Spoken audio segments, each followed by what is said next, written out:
Good morning. Welcome back to the online classes of KVD Academy. Myself Lata Mishra, and today I am going to teach class first. This is a poem, I Have a Little Frog by Rina Cassidy. I have a little frog. His name is Tiny Tim. I put him in the bathtub to see if he could swim. He drank up all water and got up the soap. And when he tried to walk, he had a bubble in his throat. Students, I will explain you. I have a little frog. मेरे पास क्या है? एक छोटा मेंढक. His name is Tiny Tim. और उसका नाम क्या है? Tiny Tim. एक फ्रॉग है, इसका नाम है Tiny Tim. ये पिक्चर से शो हो रहा है. I put him in the bathtub. Bathtub means is a large tub to have a bath in. एक बहुत बड़ा टब जिसके अंदर बाथ किया जाता है, नहाया जाता है. I put him in the bathtub. मैंने उसे कहाँ डाला? bathtub में. To see if he could swim. ये देखने के लिए क्या वो तैर पाता है? Swim का मतलब होता है तैरना. He drank up all water. उसने क्या किया? सारा पानी पी लिया. And gobbled up the soap. Gob means ate quickly. फटाफट खाना. और क्या खाने लगा? Soap. And when he tried to talk, he had a bubble in his throat. और जब उसने मुंह खोला, बात करने करने की कोशिश करी, he had a bubble in his throat. Throat मतलब होता है गला.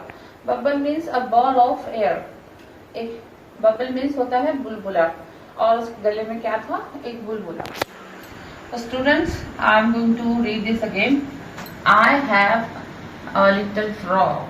His name is Tiny Tim. मेरे पास एक छोटा मेंढक है जिसका नाम है Tiny Tim. I put him in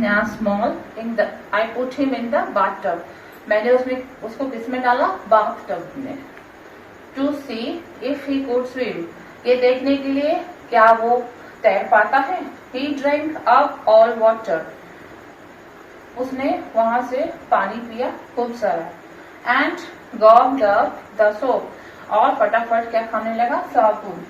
When he tried to talk. और जब उसने, मेंढक तो बात करते नहीं, वो टर्न करते हैं, और जब उसने अपना मुंह खोला कुछ बोलने के लिए, he had a bubble in his throat. और उसके मुंह में क्या था?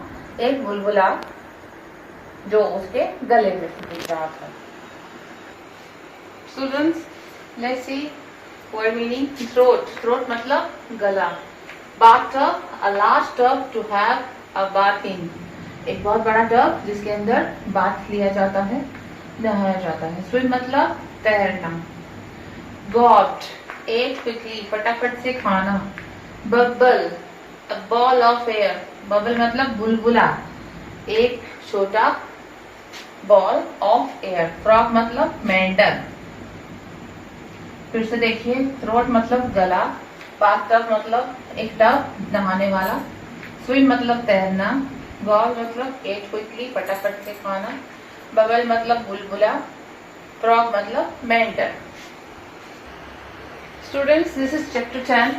This is a story of a ant and the grasshopper. Okay, there was once a grasshopper who spent all summer singing and dancing.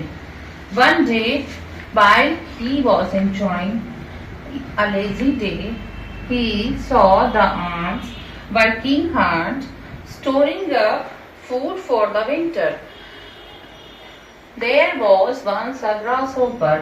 एक समय की बात है. कौन था? एक grasshopper. Grasshopper means a leaping insect. एक इंसेक्ट का नाम होता है grasshopper. Who spent all summer singing and dancing.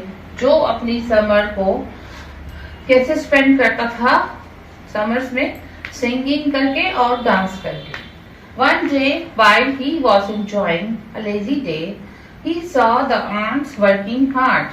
एक दिन जब वो एक लेजी डे को एंजॉय कर रहा था, उसने क्या देखा?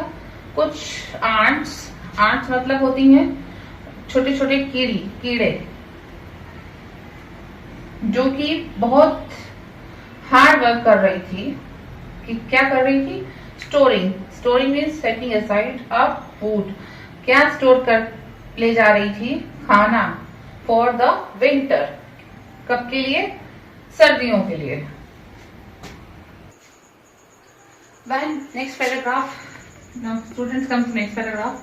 When winter came, snow covered the ground, and all the little animals were cozy in their homes with enough food for the winter. When winter came, और जब सर्दी आई, स्नो ने कवर किया पूरे ग्राउंड को, and all the little animals were cozy. Cozy means होता है warm and comfortable. और जितने भी छोटे जानवर थे वो गर्म थे और अपने घरों में कंफर्टेबल थे, आराम से थे। In their houses, homes, with enough. Enough means होता है amount needed. जितना उन्हें चाहिए था फूड फॉर द विंटर, जितना उन्हें फूड चाहिए था उसके साथ वो अपने घरों में गर्म थे और आराम से थे, और जितना उन्हें चाहिए था उतना खाना उनके पास था फॉर द विंटर, सर्दियों के लिए। And the next paragraph is the grasshopper was the only one who was sad. He did not work all summer and now he had no food to eat. He went out in the cold with the snow all around him. He found no food. So students, the grasshopper was the only one who was sad. अब इन सर्दियों में सबसे ज्यादा दुखी कौन था? grasshopper. He did not work all summer. क्योंकि उसने पूरी गर्मी कोई काम किया ही नहीं था। And now he had no food to eat, और अब उसके पास जो कि सर्दियां आई हुई थी कोई खाना था ही नहीं खाने के लिए। He went out in the cold, और वो ठंडी में बाहर निकलता है।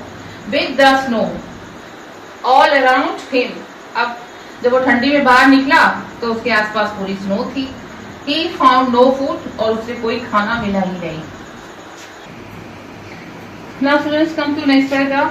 He went to aunt's house and knocked at the door. The aunt came out. The grasshopper said, "Please give me some food. I am hungry." The aunt said, "I am sorry. While I worked hard all summer collecting food, you had to sing and dance. Now dance the winter away." Students, see, I'll explain this. He went to aunt's house and knocked at the door. अब वो कहाँ जाता है इतनी भरी हुई ठंड में? आंट के घर, और उसके दरवाजे को नॉक मतलब होता है खटखटाता है, खटखटाना। The aunt came out. Aunt बाहर आती है। The grasshopper said, ग्रासहोपर उससे कहता है, "please give me some food, मुझे कुछ खाना दे दो प्लीज। आई एम हंग्री, मैं बहुत भूखा हूँ। हंग्री मतलब होता है भूखा। अब वो उससे खाना मांगने आता है क्योंकि उसने पूरी गर्मी कोई काम किया ही नहीं होता है। The aunt said, "I am sorry", aunt उससे बोलती है, "आई एम सॉरी, मुझे माफ करो। वाई आई वर्कड हार्ड, मैंने तो बहुत काम किया पूरी गर्मी में। कलेक्टिंग मतलब होता है गैदरिंग, और अपना खाना मैंने, गैदर मतलब होता है जुटाना, अपना कलेक्टिंग मतलब होता है जुटाना। और आंट बोलती है कि मैंने पूरी गर्मी अपना खाना जुटाया। You had to sing and dance, और तुमने क्या किया? डांस किया और गाना गाया।